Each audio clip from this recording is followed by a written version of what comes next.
Es su primer contacto con la libertad. Investigadores están a punto de abrir 11 jaulas en medio de un desierto tan desolado que los ganaderos de la zona ya ni siquiera lo llamaban tierra. Lo llamaban simplemente el lugar donde nada crece, ni hierba, ni agua, ni esperanza. Diciembre de 1986. 11 caballos descienden de un avión de carga tras un viaje de medio mundo. Vienen de zoológicos en Alemania Oriental y Estados Unidos, animales que jamás habían pisado nada que no fuera concreto o paja de establo y que ahora enfrentan una de las regiones más hostiles de toda Asia. Inviernos de hasta 40 grados bajo cero, veranos que superan los 40 grados centígrados, un desierto que devoraba 3.000 kilómetros cuadrados de terreno nuevo cada año. China acababa de gastar millones de dólares para llevar a estos animales hasta ahí, y prácticamente todos los ecólogos serios del planeta consideraban el proyecto, sin matices, una sentencia de muerte. Un equipo de la BBC voló hasta el lugar para documentar la liberación. Filmaron durante 2 días, recogieron su equipo y se marcharon convencidos de que estaban presenciando, en tiempo real, el inicio de un desastre de conservación que terminaría siendo citado durante décadas como ejemplo de lo que no se debe hacer. Lo que esos 11 caballos hicieron a continuación es algo que ningún científico, ningún ecólogo, ningún experto en supervivencia desértica creía remotamente posible. Y para entender por qué, primero hay que entender exactamente qué se estaba jugando China en ese desierto. Porque esto nunca fue solo una historia de conservación animal. Era el intento, casi desesperado, de salvar a toda una región del país de convertirse en un páramo inhabitable. El desierto que se comía a China, la cuenca de Yungar, no siempre fue un páramo. Durante 10.000 años, caballos salvajes habían recorrido esas tierras y el ecosistema completo, cada planta, cada insecto, cada ciclo de agua, había evolucionado en torno a la presencia constante de sus cascos golpeando el suelo. Y entonces, en 1969, esos caballos desaparecieron. No de manera gradual, completamente, y casi de un día para otro en términos ecológicos. El último avistamiento confirmado fue registrado por un equipo soviético de investigación geológica. Apenas un puñado de huellas en el barro seco, algunos pelos de tono canela enredados en la hierba reseca del desierto. Después, silencio. Y entonces vino lo que nadie había anticipado. Sin caballos pisando la superficie, el suelo de la cuenca comenzó a endurecerse, hasta convertirse en algo que los investigadores empezaron a llamar, sin ironía, hormigón biológico. Seguía lloviendo, entre 10 y 15 centímetros al año, pero en lugar de filtrarse hacia las raíces, el agua se extendía sobre la corteza impenetrable y se evaporaba en horas. Las semillas no podían atravesar esa superficie para germinar. Los niveles de nitrógeno se desplomaron tan drásticamente que en 1974 los científicos comparaban las muestras del suelo de la cuenca con polvo lunar. El material seguía ahí, pero la cuenca, en el sentido biológico más profundo de la palabra, había muerto. Y entonces, el desierto empezó a moverse. Las imágenes satelitales de 1982 mostraron que el desierto de Gobi se expandía a un ritmo de 70 kilómetros por década, tragándose praderas, pueblos enteros y tierras de cultivo sin distinción.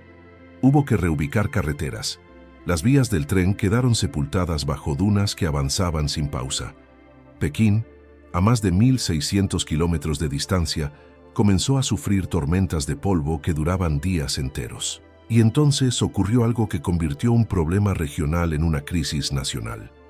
En marzo de 1983, una sola tormenta depositó 43.000 toneladas de tierra fértil de la cuenca de Yungar directamente sobre la capital china, en menos de 72 horas. Los hospitales de Pekín reportaron un incremento del 300% en las emergencias respiratorias.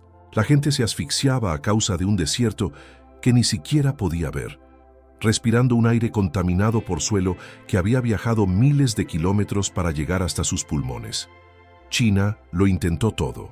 El proyecto de la Gran Muralla Verde, lanzado en 1978, se propuso plantar una barrera forestal de 4.500 kilómetros de longitud a lo largo de toda la frontera norte del país.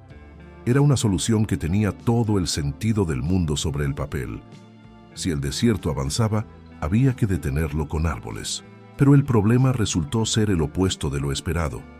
Los árboles necesitaban más agua de la que el desierto podía ofrecerles. Los niveles freáticos, estables durante siglos, descendieron 12 metros en algunas regiones. Filas enteras de árboles empezaron a morir desde la raíz porque ya no alcanzaban el agua. Pueblos completos tuvieron que ser reubicados cuando sus pozos se secaron. Los ingenieros probaron con rejillas de paja, probaron con arbustos resistentes a la sequía. Nada funcionó. Para 1985, la situación había escalado a una crisis total. La productividad agrícola en la provincia se había desplomado un 34%. El desierto se acercaba a Pekín cada año con mayor velocidad. Los modelos informáticos de la época proyectaban que, de continuar ese ritmo, la propia capital china podría volverse prácticamente inhabitable hacia el año 2050. Ese era el desastre que un pequeño grupo de ecólogos chinos, liderado por el investigador Jiang Yanming, tenía sobre la mesa cuando entró en una reunión gubernamental en 1985 con una propuesta que, según todos los testimonios disponibles, sonaba directamente a fantasía. La propuesta que nadie quería escuchar. Jiang se presentó ante funcionarios que llevaban 2 décadas viendo morir árbol tras árbol, viendo secarse pozo tras pozo, viendo cómo el polvo se tragaba su propia capital. Y les dijo algo que, en ese contexto, sonaba casi como una provocación. Que pararan, que dejaran de luchar contra el desierto con excavadoras y plantaciones forzadas, que trajeran de vuelta a los animales que habían mantenido viva esa región desde la última glaciación, que trajeran de vuelta a los caballos salvajes. La idea, según todos los relatos de esa reunión, no fue bien recibida, pero las cifras de los fracasos anteriores eran tan abrumadoramente malas que en cuestión de meses el plan de Jiang fue aprobado, lo que dejó una pregunta enorme flotando en el aire de cualquier despacho gubernamental que se atreviera a considerarla seriamente. ¿Cómo podían sobrevivir en uno de los lugares más hostiles de Asia, animales nacidos en zoológicos, alimentados por humanos durante generaciones, descendientes del último caballo verdaderamente salvaje que quedaba sobre la faz de la tierra? Porque el caballo de Przewalski no es un caballo cualquiera. Su ADN contiene 66 cromosomas, en lugar de los 64 que tiene cualquier caballo doméstico. Es la única especie equina del planeta que jamás ha sido domesticada, nunca domada, nunca integrada en los siglos de cría selectiva que transformaron a sus parientes en los caballos árabes veloces o en los robustos Clydesdale de tiro. Mientras el resto del mundo equino era moldeado generación tras generación por las preferencias humanas, el caballo de Przewalski permaneció exactamente como era cuando nuestros ancestros lo pintaron en las paredes de las cuevas, hace decenas de miles de años. Es, en el sentido más literal posible, una ventana viviente a la era glacial. Pero hacia 1985, esa ventana estaba a punto de cerrarse para siempre. Solo existían unos 900 ejemplares de la especie en todo el planeta, y absolutamente todos vivían en zoológicos. La especie entera descendía de apenas 12 a 14 individuos capturados entre 1899 y 1903 por exploradores rusos. Después de la Segunda Guerra Mundial, la población mundial tocó fondo con solo 31 caballos, de los cuales únicamente 9 eran capaces de reproducirse. Hubo un momento crítico en que la especie completa sobrevivía en apenas 2 zoológicos del mundo, Múnich y Praga. Cada caballo de Przewalski vivo hoy lleva en sus propias células ese cuello de botella genético.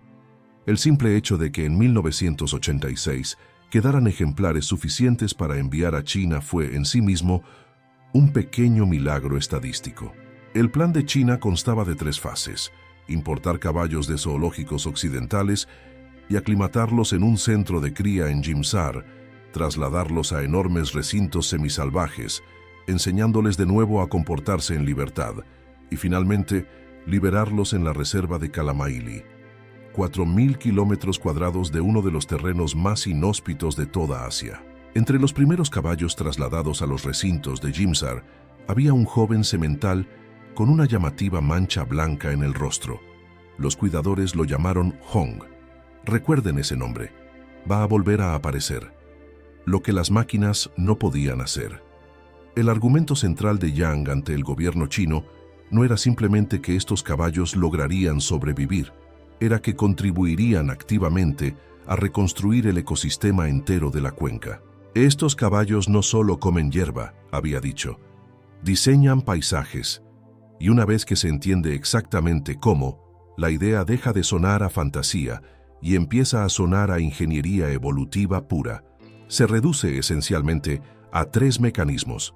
El primero es fuerza bruta, literal. Cada caballo pesa entre 270 y 360 kilogramos. Al galopar, sus cascos golpean el suelo con una presión superior a la de un martillo neumático, exactamente la fuerza necesaria para romper la costra endurecida y permitir, después de décadas de impermeabilidad, que el agua de lluvia finalmente se filtre hacia abajo. Pero esto es lo que ninguna máquina puede replicar. Los caballos son selectivos. Evitan las plantas jóvenes y frágiles. Solo pisan tierra desnuda y vegetación ya muerta. El seguimiento por GPS reveló algo todavía más fascinante sobre su forma de moverse. Los caballos de Przewalski recorren unos 15 kilómetros al día, siguiendo patrones que los matemáticos describen como fractales. Pastan intensamente en un punto durante horas, se desplazan repentinamente varios kilómetros y luego regresan. Parece azar puro. No lo es. Ese patrón crea un mosaico deliberado de perturbaciones. Hierba corta aquí, hierba alta allá, zonas despejadas entre medias. Y cada microhábitat termina albergando especies distintas de insectos, aves y pequeños mamíferos. Los caballos no solo se alimentan, diseñan, sin saberlo, la arquitectura completa de un paisaje. Y el tercer mecanismo es quizás el más sorprendente de los 3. El estiércol de caballo no es un desecho, es un sistema de transporte. Análisis posteriores del estiércol de los caballos de Przewalski revelaron semillas viables de más de 20 especies de plantas, y el paso por el sistema digestivo mejora las tasas de germinación hasta en un 300%. Un solo gramo de estiércol contiene hasta 74 plántulas viables, el doble que el ganado vacuno, y 8 veces más que las ovejas. Y dado que recorren 15 kilómetros diarios, estos animales están sembrando de manera constante vastas extensiones de terreno, creando corredores genéticos entre poblaciones de plantas aisladas durante décadas. Esa era la teoría de Yang. El problema era que los caballos a punto de ser liberados llevaban entre 3 y 4 generaciones completas viviendo tras las rejas de un zoológico. No sabían cómo encontrar agua en pleno desierto. No reconocían el aullido de un lobo como señal de peligro. Jamás habían experimentado temperaturas bajo cero, ni tampoco el calor extremo del verano desértico. Habían perdido lo que los investigadores llamaban, con precisión casi poética, la cultura de la supervivencia. Los comportamientos aprendidos que se transmiten de madre a cría y que ninguna cantidad de programación genética puede sustituir completamente. La pregunta que decidiría si Yang sería recordado como un visionario o como un completo iluso era simple, directa y aterradora en su simpleza. ¿Habían matado 3 generaciones de cautiverio los instintos latentes en estos animales? ¿O seguían ahí, en algún lugar profundo de su biología, esperando el momento de despertar? El invierno que debería haberlos matado. Los primeros meses en Jimsar fueron una lucha que casi le dio la razón a todos los críticos. En cuestión de semanas, una infestación de larvas de mosca afectó al 100% de la manada. No eran parásitos comunes. Las larvas se introducían directamente en el estómago de los caballos, provocando lesiones dolorosas que arruinaban su digestión justo en el momento en que cada caloría disponible era crítica para su supervivencia. Y entonces llegó el primer invierno. Y el primer invierno fue sin exagerar ni una palabra, apocalíptico. Las temperaturas cayeron hasta los 40 grados bajo cero. Caballos acostumbrados a establos con calefacción se acurrucaban contra vientos helados que cruzaban el desierto como cuchillas. Sus crines se congelaban formando crestas de hielo tan gruesas que algunos animales no podían levantar la cabeza del suelo. La nieve sepultó bajo 1 metro de espesor la poca hierba que quedaba. El equipo de Young observaba todo con binoculares, bajo instrucciones estrictas de no intervenir, salvo que la manada entera estuviera en peligro de muerte. 7 caballos sufrieron congelación severa. 2 yeguas perdieron a sus crías. La prensa internacional ya daba el proyecto por fracasado. El propio Young, según admitió años más tarde, se preparaba mentalmente para lo peor. Pero algo más, algo que nadie había anticipado, comenzaba a suceder en esa estepa helada. Los sementales empezaron a romper el hielo con sus propios cascos para alcanzar el agua, un comportamiento jamás observado en cautiverio. Las yeguas formaban círculos protectores alrededor de sus potros durante las tormentas, usando sus propios cuerpos como cortavientos, rotando posiciones cuando una sentía demasiado frío. Aprendieron a escarbar en la nieve para desenterrar hierba que ningún caballo de establo habría sabido que estaba ahí. Empezaron a leer el viento, reconociendo qué laderas habían quedado libres de nieve. Y decir que simplemente sobrevivían se queda corto. Recordaban. Generaciones enteras de cautiverio no habían logrado borrar lo que llevaban grabado en la sangre. El desierto los estaba despertando. La cuenca que despertó de un sueño de 17 años. Para la primavera de 1987, el cambio se aceleró mucho más allá de lo que el propio proyecto había previsto. Especies vegetales que no se habían visto en la cuenca durante 17 años completos comenzaron a brotar, precisamente en las zonas donde los caballos habían pastado durante el invierno. El crecimiento compensatorio, el fenómeno por el cual los pastos vuelven a crecer más rápido y con mayor densidad después de ser pisoteados, aumentó la biomasa vegetal en un 43% en las zonas de pastoreo. No estaban destruyendo la tierra, la estaban estimulando. El suelo mismo comenzó a transformarse. Solo en ese primer año, la retención de humedad aumentó un 23%, no porque las lluvias hubieran aumentado, sino porque los cascos de los caballos habían excavado, sin proponérselo, unos 10.000 pequeños cráteres por hectárea. Cada depresión se convirtió en un diminuto reservorio, capturando el agua que de otra manera se habría evaporado en horas. Los caballos estaban reconstruyendo paso a paso todo el sistema de drenaje de la cuenca. El segundo año trajo otra sorpresa. Los niveles de nitrógeno aumentaron un 37%. El estiércol no solo fertilizaba la tierra, también reintroducía comunidades enteras de bacterias intestinales que el suelo había perdido durante décadas de ausencia equina. Para el tercer año, los botánicos documentaban algo que debería haber sido imposible. 22 especies de plantas habían regresado prácticamente de la nada, sus semillas dormidas en el suelo durante casi 2 décadas, esperando exactamente las condiciones que solo un caballo podía proporcionar.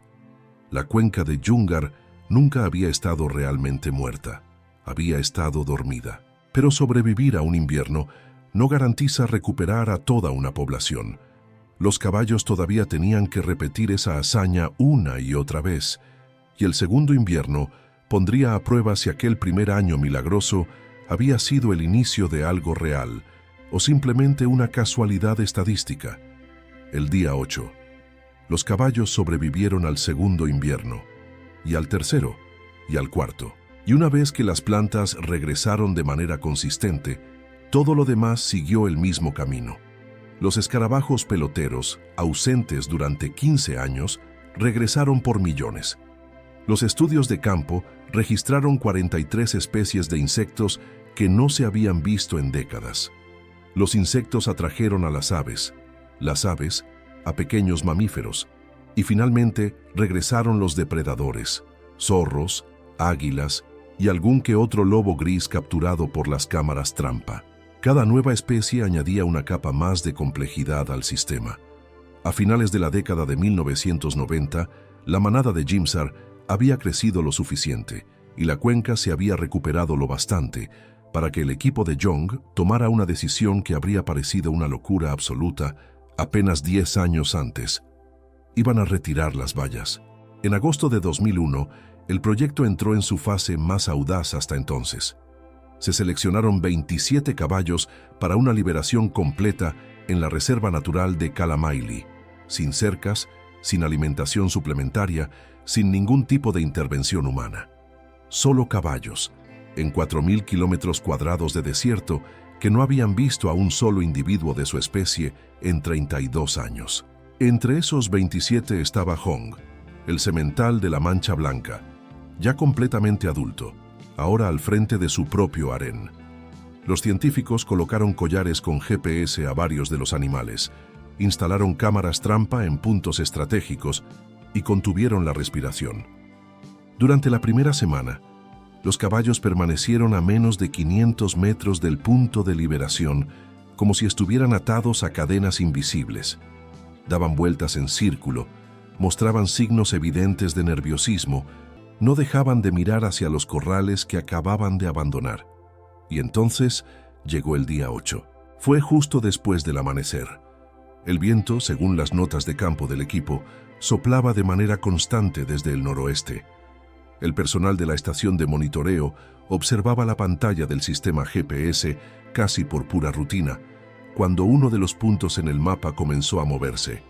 Y entonces, los puntos a su alrededor también empezaron a moverse. Hong estaba de pie, y su harén lo seguía. No se desvió del camino, no se detuvo a pastar. Caminó directamente hacia el norte, en línea recta, como si supiera exactamente a dónde se dirigía. Los puntos en el mapa siguieron avanzando. 5 kilómetros, 10, 15. El equipo de monitoreo empezó a hacer llamadas telefónicas urgentes. Cuando Hong finalmente se detuvo, había conducido a su harén completo hasta una fuente de agua que no figuraba en ningún mapa oficial del proyecto. Nadie le había indicado que estaba ahí. Ninguna generación anterior de su linaje había recorrido jamás ese camino. Simplemente lo sabía. El equipo confirmó al día siguiente lo que el GPS ya había anunciado. Una poza alimentada por un manantial subterráneo, medio congelada, resguardada contra una pequeña loma. Hong permanecía de pie junto a ella, con la tranquilidad de quien la hubiera visitado toda su vida. Como lo supo, sigue siendo, hasta hoy, uno de los grandes misterios sin resolver de toda la operación. En el plazo de un mes, los caballos ya habían delimitado sus propios territorios. Los sementales marcaban sus fronteras con montones de estiércol colocados deliberadamente en los puntos más elevados del terreno. La tasa de natalidad alcanzó el 87%, superior a la de la inmensa mayoría de las poblaciones de animales que viven en zoológicos. Y los potros nacidos ya en plena libertad mostraban comportamientos que ningún caballo criado en cautiverio exhibe jamás. Podían distinguir hasta 23 especies distintas de plantas solo por el olfato. Reaccionaban a la sombra de un águila real, inmovilizándose por instinto en una fracción de segundo. Desarrollaban pelajes de invierno todavía más densos que los de sus propios padres, y el cambio en el paisaje ya era visible desde el espacio. Las imágenes satelitales mostraban zonas verdes expandiéndose desde los territorios centrales de los caballos, como pequeñas explosiones registradas en cámara lenta. El nivel freático, que había estado descendiendo de manera constante desde 1970, se estabilizó en 2003. Y entonces empezó a subir. Los caballos habían reactivado con sus propios cascos una bomba hidrológica que había permanecido completamente inactiva durante una generación entera. La cifra que rompió todos los modelos. Lo que estaba ocurriendo en la cuenca de Yungar terminó por destrozar buena parte de lo que China creía saber sobre cómo combatir la desertificación. Durante 25 años, la Gran Muralla Verde se había construido sobre una premisa que parecía de sentido común: plantar árboles para detener el avance de la arena. Para el año 2010, China había plantado 66.000 millones de árboles con un costo total cercano a los 47.000 millones de dólares. Y en muchas de esas regiones, los propios árboles habían agravado dramáticamente el problema de fondo, extrayendo agua del suelo más rápido de lo que éste podía reponerla de manera natural. Mientras ese programa colosal de plantación secaba el desierto en algunas zonas, los caballos hacían exactamente lo contrario, devolvían el agua. Sus cascos creaban miles de puntos de infiltración.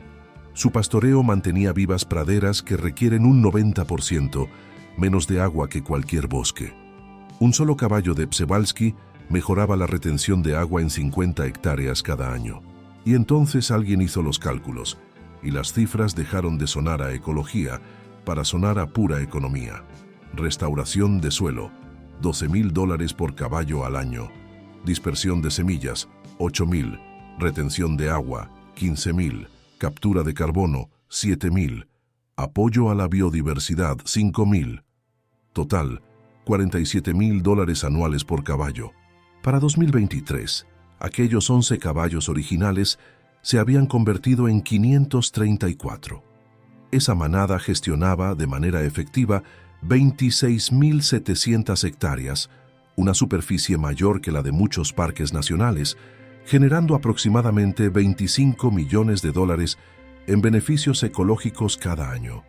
Y era una estimación conservadora, que ni siquiera incluía el turismo ni el valor de la investigación científica derivada. Entre esos 534 caballos, había decenas de descendientes directos de Hong, cada uno al frente de su propio harén. El suelo que alguna vez fue comparado con polvo lunar, ahora albergaba más de 20 especies de plantas que no crecían ahí en décadas. Y el desierto que avanzaba miles de kilómetros cuadrados cada año, ahora retrocedía a un ritmo de 47 hectáreas anuales, exactamente donde estos caballos se desplazaban en libertad. El modelo que el mundo empezó a copiar. Lo que ocurrió en Yungar no tardó en extenderse mucho más allá de las fronteras de China. Mongolia liberó sus propios caballos de Przewalski en el Parque Nacional de Hustai en 1992. Para 2023, esa población había alcanzado los 490 individuos, con los mismos patrones de restauración documentados en Xinjiang. Kazajistán lanzó su propio proyecto, transportando caballos desde Praga y Berlín, y en poco tiempo ya contaba con más de 100 ejemplares en libertad. Rusia, mientras tanto, estudia con discreción todos los datos del proyecto chino. Cada nuevo proyecto confirmaba el mismo principio: no se puede construir un ecosistema artificialmente desde arriba, con cemento y buenas intenciones.